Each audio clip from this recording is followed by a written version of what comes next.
New Zealand வாழ் தமிழ் மக்களுக்கு இன்னைக்கு ரொம்ப ஒரு எக்ஸைட்டிங் அண்ட் ரொம்ப ஒரு ப்ரௌடான ஒரு மூமெண்ட். ஏன்னு கேட்குறீங்களா? கிரைஸ்ட் சர்ச் லைப்ரரியில நம்ம தமிழ் புக்ஸ் இன்னைக்கு லான்ச் பண்றாங்க. அதுக்காக கவர்மெண்ட்டே பார்த்தீங்கன்னா ஒரு லான்ச் இவெண்ட்டும் கண்டக்ட் பண்றாங்க. ஈவினிங் 5:30லேருந்து 7:30 வரைக்கும் நம்ம கிரைஸ்ட் சர்ச் லைப்ரரியில இது நடக்கும். ஸோ ஃபர்ஸ்ட் 100 புக்ஸ் இன்னைக்கு ரிலீஸ் பண்றாங்கங்க. அதுல பார்த்தீங்கன்னா குழந்தைங்க தமிழ் புக்ஸ், அதுக்கப்புறம் பெரியவங்களுக்கான ஃபிக்ஷன் புக்ஸ், இது எல்லாமே இருக்கு.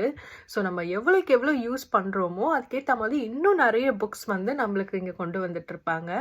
அண்ட் நம்ம ஊர்ல இருந்து நம்ம அப்பா அம்மாங்கெல்லாம் இப்போ விசிட் பண்ணுறாங்க. அவங்களுமே பொழுதுபோக்குக்காக இந்த புக்ஸ் எல்லாம் யூஸ் பண்ணி படிக்கலாம். அண்ட் நம்ம குழந்தைங்க இங்கே பிறந்து வளர்ந்து வர குழந்தைங்களுக்கு நம்ம தமிழ் கல்ச்சர் பற்றி சொல்லி கொடுக்கறதுக்கும் இது ஒரு நல்ல ஆப்பர்ச்சுனிட்டி. உங்கள் ஃப்ரெண்ட்ஸ் அண்ட் ஃபேமிலி எல்லாருக்கும் அதை ஷேர் பண்ணுங்க. உங்களுக்கு டைம் கிடைச்சா கிரைஸ்ட் சர்ச்சில் இருக்கவங்க நேரில் போயிட்டு இந்த லைப்ரரியை விசிட் பண்ணி நம்ம தமிழ் புக்ஸ் எல்லாம் அங்கே பாருங்க.